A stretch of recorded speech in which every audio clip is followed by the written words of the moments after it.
What's good, YouTube? Back up here on the crappie spot, and I'm just going to mess around with one rod today because I'm not expecting a whole heck of a lot. Make sure I lock my door, or got my keys before I lock my doors. But anyway, back on that hunt to see if the crappie are starting to move up shallow in this spot, because I'm jonesing for some fall crappie, like big time. But I'm taking is a 6-cent stash stick, 6/6 medium light, plenty stiff enough for some bigger fish, light enough for the small ones. 1,000 size reel and some 6-pound Daiwa 8-strand braid. That looks good right up there. The water's starting to get where it's just about low enough to walk all the way up here to this bend in the creek where we did some videos this last fall. But I'll try to link those videos in the description. But anyway, let's get down here, get rigged up, see if we can catch some crappies. And of course, we'll take whatever we can catch this afternoon, but we're looking for them slab donkeys.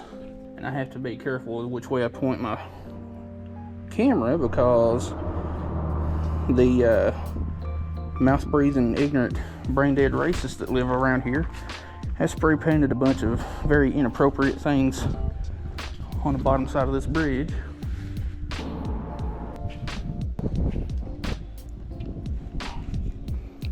I was paying attention to what was something behind me here, and right here in front of me, something small here. It was probably a little green sunfish, but and that's exactly what it was. Dude, you are looking rough. Let me get a picture of you and get you back. You got all kinds of funk going on with you. But yeah, I heard something big splash back here behind me, so I turned around to look, and then felt something grab that. It doesn't help that I've got a ton of wind coming from, that direction.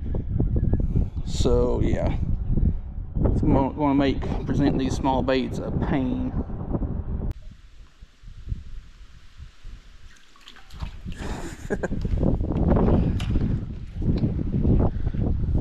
Another little greeny sunfish, just barely hooked too. That one's kind of pretty. He's got a lot of black dots and stuff on him.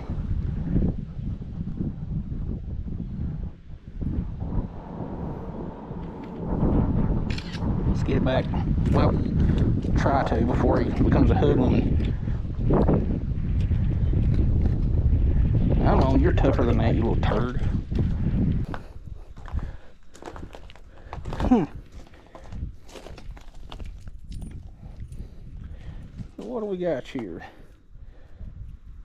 Looks kind of like a blue fox, but that's way too, that's not a blue fox. It's kind of like a Meps also, but I don't think I've ever seen Meps use a blade similar to what blue fox does. Either way, free gear is for me. What do we have here?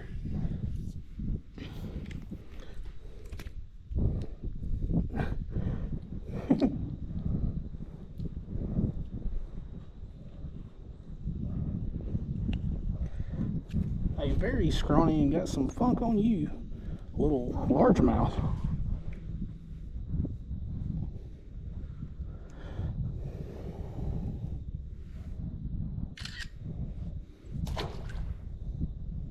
Alright, we've been here approximately 38 minutes and only one fish to show for on that, so they seem to be chasing shad pretty hard. So what I'm going to do, trim this off, trim off some of this beat up piece of line here, and we're going to put on an inline spinner. And unlike everybody else down here apparently, we're going to put our trash in our backpack.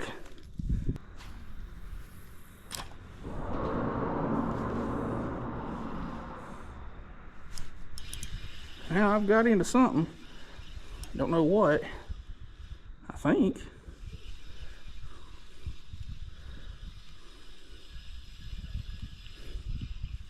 Nah.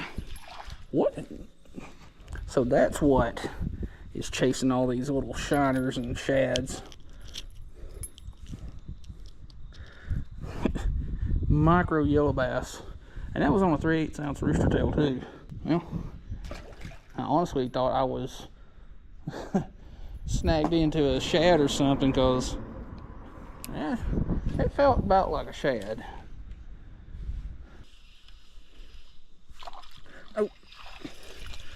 Oh crap.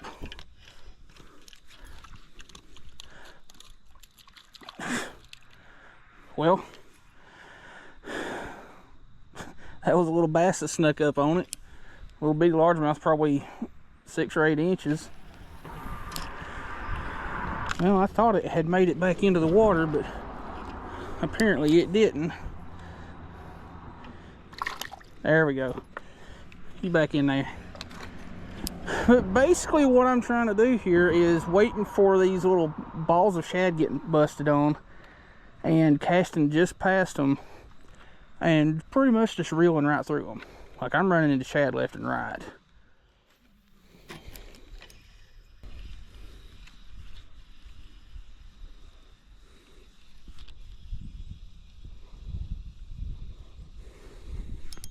Fish.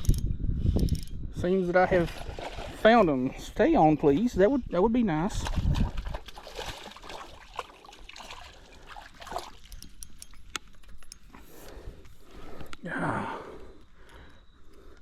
That go figure.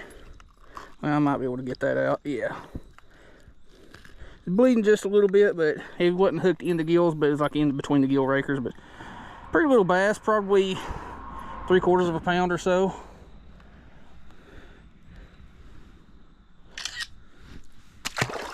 Skadoosh. Yeah, I thought I had my pliers on me, but apparently I don't. But what it is that time of year they're pushing shad and stuff into the back of these pockets, into the shallow water where they can kind of corral them and keep them there as forage through the colder months. Because not all fish are going to go out to deeper water. Some of them just get trapped in shallower places. And having that forage there is going to make it a whole heck of a lot easier on them.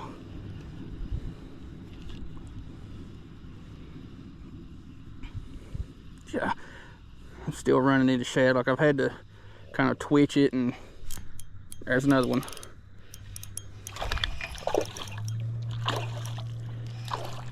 I do have 6-pound test on. I don't need to hook into a big one and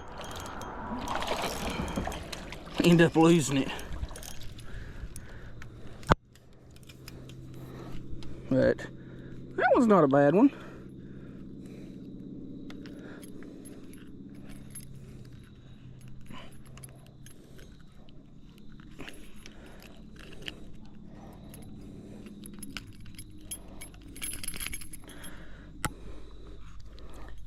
That one's a little bit chunkier, about the same size as the last one we caught. So get that one back. I'll just screenshot my other one. I'm definitely going to have my pliers at some point. But anyway, before I forget, the Rooster Tail we're using is just a 3/8 ounce white flash Rooster Tail. Well, this one's just a chrome one, but the white flash ones are my favorites. And what we're working with here is just a mud flat that goes all the way back here. And once it gets out to about the end of these 2 little points, it starts to slope off. And they're just corralling those fish, like right here in this pocket, because this right here is probably the deepest part of this whole little area here.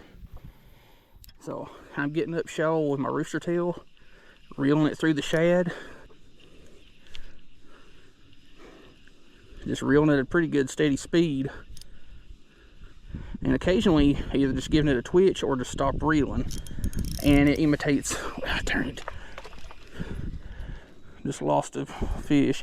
But stopping the reeling or twitching it imitates dying shad.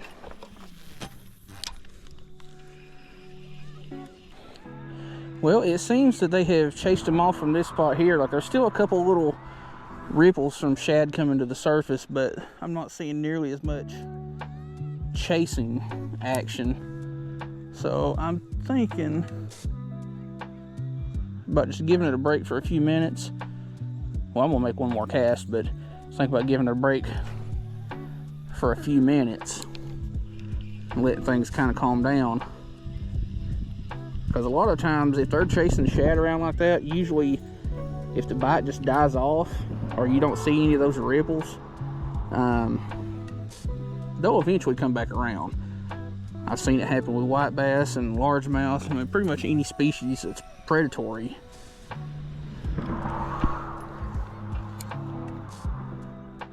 And there's some kind of busting around that little bend on the bank up there.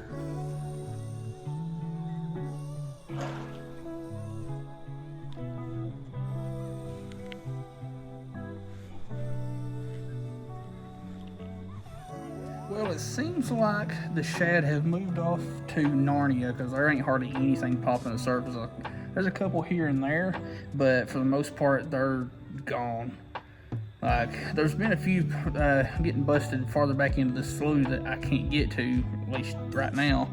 But, yeah, it's dying also.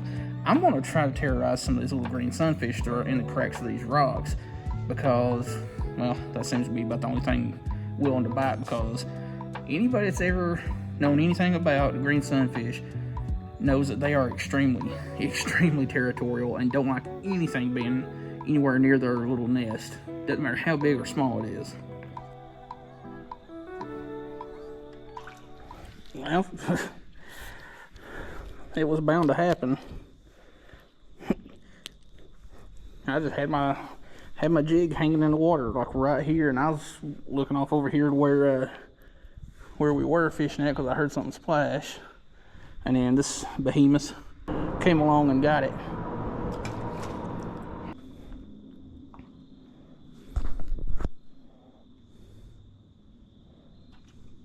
Oh, that wasn't a green sunfish.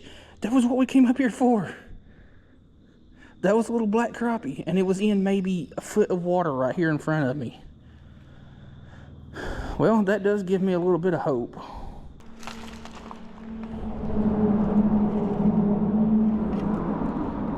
That is, oh, had a green sunfish on. That was about that much, so about 18 to 20 inches of water right there. And there's a little green, or a little crappie sitting in it. Oh, shit. I had one there, but that one came up and got it, and that's exactly what we came up here for. You will chill out. First crappie of the afternoon, and with 4% left on this battery. It's kind of crazy. This tiny little crappie and the other one are sitting in like a foot and a half of water right here.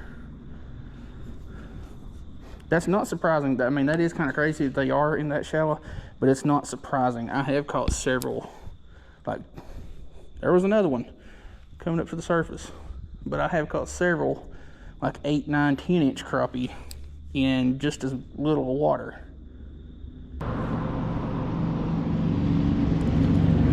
Got you. Had you. All right.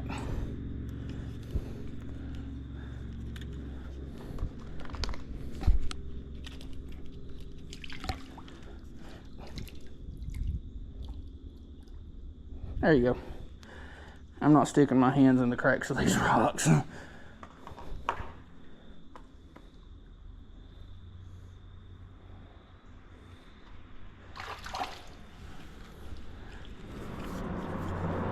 You need to chill out.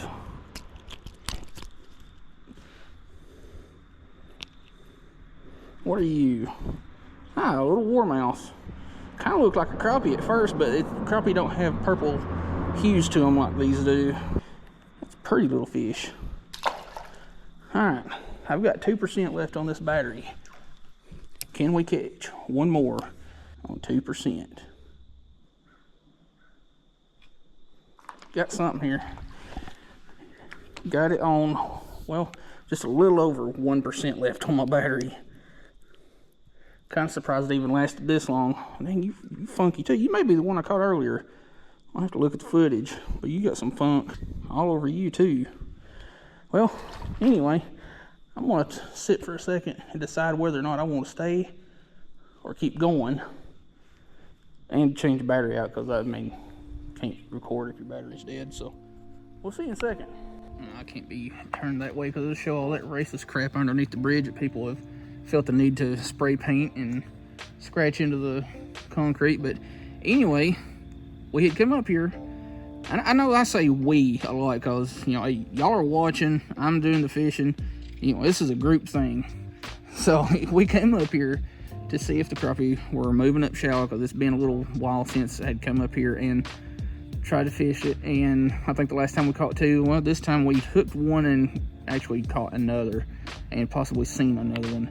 But that's not really saying a lot, but it's saying more than the last several months have been, where I would just randomly come up here and see if they're trying to move up shallow. But I think once the water really gets down to winter pool, they're going to be in here really good. They almost always are during the fall and winter months. But anyway, that was kind of surprising. I didn't expect to catch, like, I don't know how many bass we caught. I think it was like 4 or something like that, and then one trying to steal the bait from another one. I'm still on that fix of catching 2 fish at once, and it's come very close multiple times this year. But anyway, handful of green sunfish, some bass, and the crappie. Again, that's not really telling us much, but it's telling us enough that they are slowly but surely moving in. So